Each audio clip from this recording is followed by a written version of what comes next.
welcome to Love Inspiration YouTube channel. I am back with another video.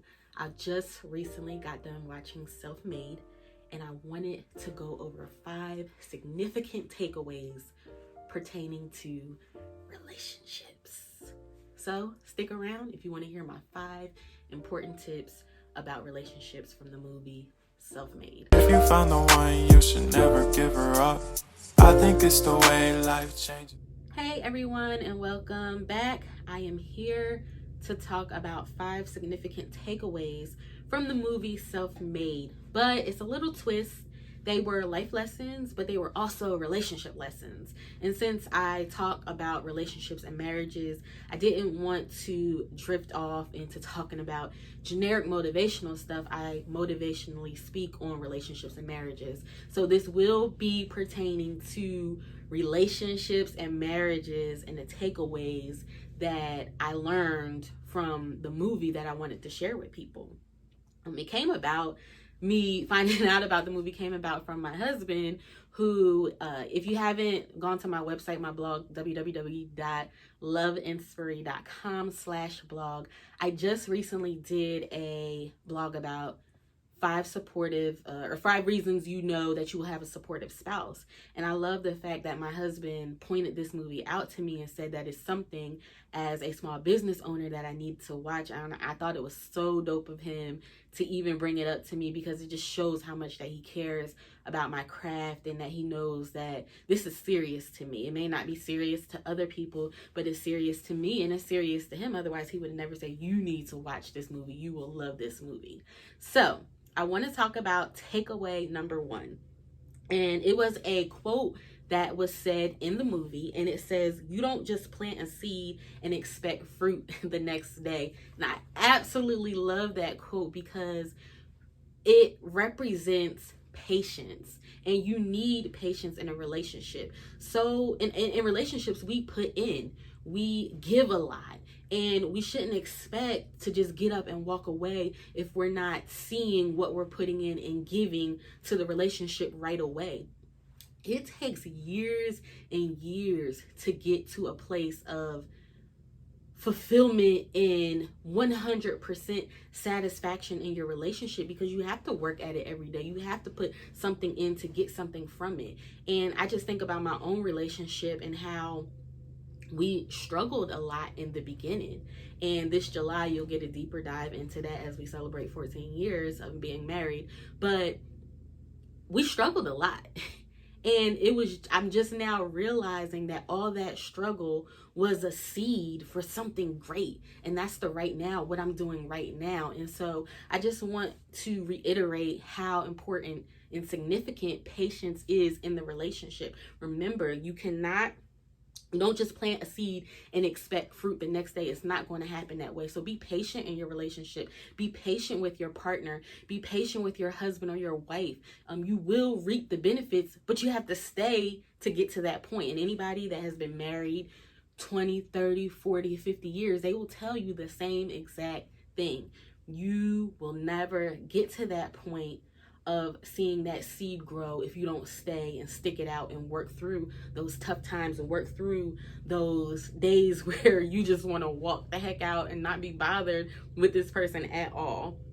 Number 2, this is really important because it's find a way to set yourself apart. And I'm going to use my relationship as an example. I take so much pride in my relationship, my husband and I, because it's so important to us. So we don't do things that normal couples do. I'm not saying that they are wrong for doing or, managing their relationship, how they manage their relationship, but I do believe that we get a lot of compliments on our relationship and also how we carry ourselves individually because we set ourselves apart. And what I mean by that is we have boundaries with the opposite sex, which a lot of people in our age bracket from 30 to maybe 42, 30, our age bracket, because my husband, I think he's 35. I don't know. I don't even remember how old I am sometimes, but that's a conversation for another day.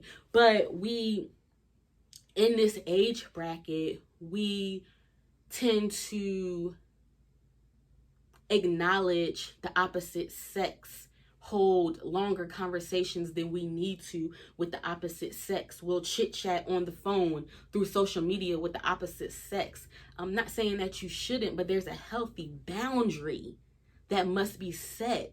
And that's what we do in our relationship, to set our relationship apart from others. That's why it may look different to people, because we have those boundaries.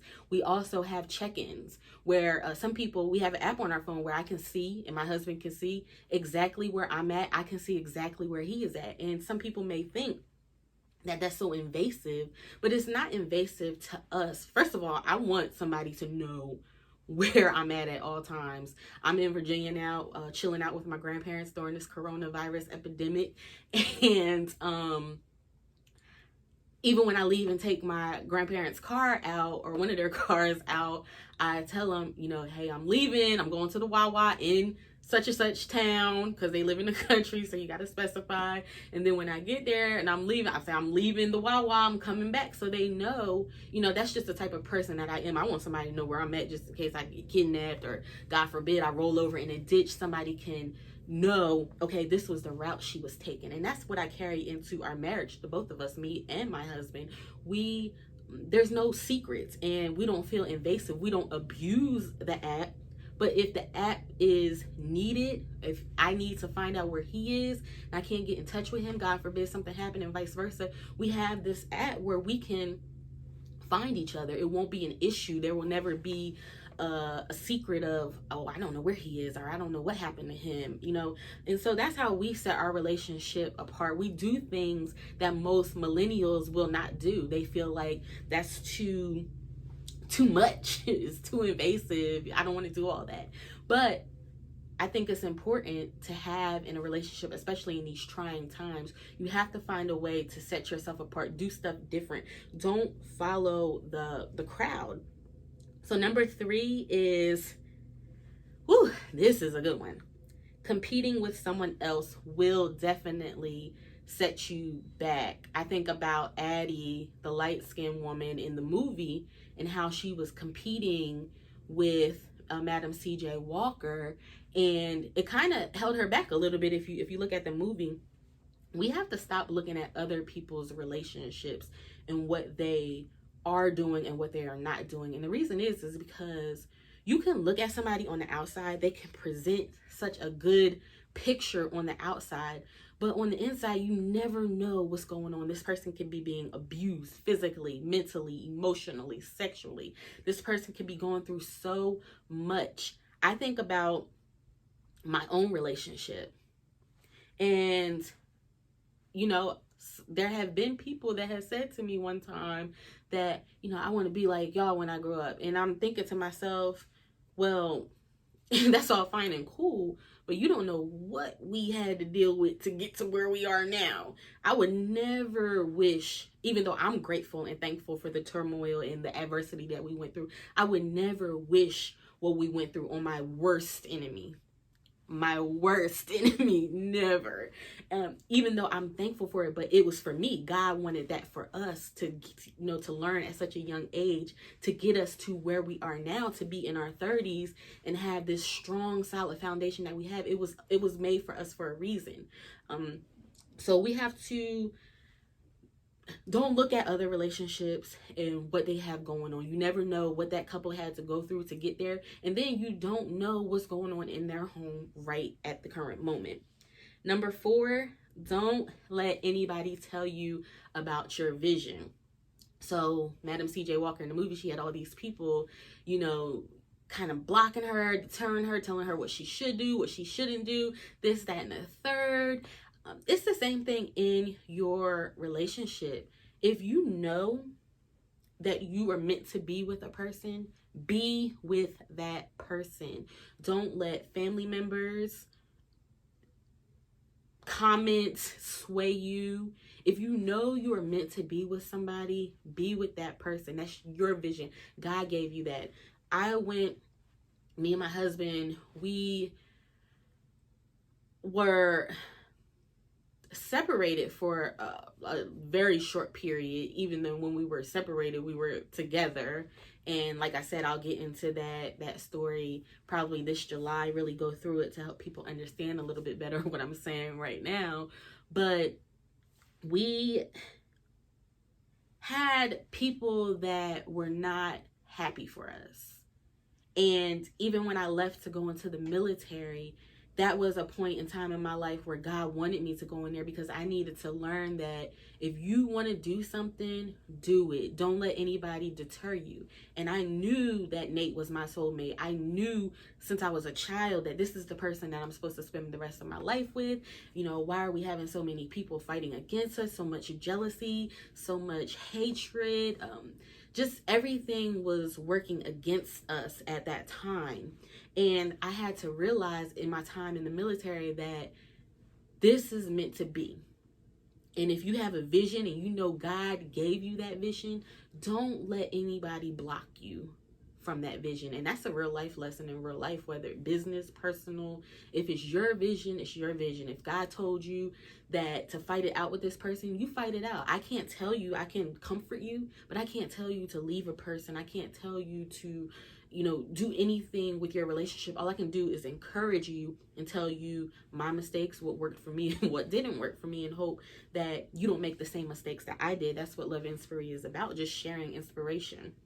And number 5, this is really important, and it is don't get so consumed that you don't keep your family first. So we realized in the movie that her husband kind of not happy with her because she was putting the business before him. And you know what? I'll be honest, I had this incident happen a few times where my husband was just like, you have tunnel vision, you have to slow down. There's other things besides Love Inspiry. So I understand this, and I felt this one so much. We have to remember God comes first, then our husband, not the boyfriend, not the baby dad, the husband or wife comes next, period. That's what the young people are saying now, period. I'm young too, but I don't do all the periods and stuff. No, but seriously, this is important, that we have to understand that umbrella, because a lot of relationships are dysfunctional now because we're not understanding that umbrella, that spiritual umbrella of Christ first, then our significant other, and everything else and everybody else falls after that. If we stop putting non-essential people above our husband or wife and above Christ, relationships really can go the distance. Relationships can really have peace. Relationships can really have respect, honor, and loyalty. But we have to cut out the foolishness. We have to cut out the people that do not matter, the people that are not with us. We have to understand, especially talking about people, that when you are with your husband or wife, first of all, you shouldn't have married them if you don't think that they're going to have your back. But this person that you married is going to have your back before anybody else will ever have your back other than Christ. So they don't matter. At the end of the day, business does not matter. At the end of the day, it's love. It's the love in your household. It's the peace. And you want to keep peace in your relationship. Most important. Peace, loyalty, it all equates to happiness. And when you have peace, you'll find that these other things in relationships will come easy. They will come natural.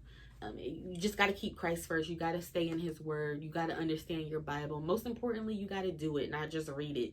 You have to be doers of the word. There's nothing in the Bible that I have ever read that has instructed me otherwise, and that has caused me to falter in life and in my relationship. Now, I may not have listened and I faltered, but reading it, his holy word is so true, is so real. So those are my 5 takeaways. I hope you understand Then if you have any questions, please feel free to leave a comment below, or you can email me at loveinspiry@gmail.com.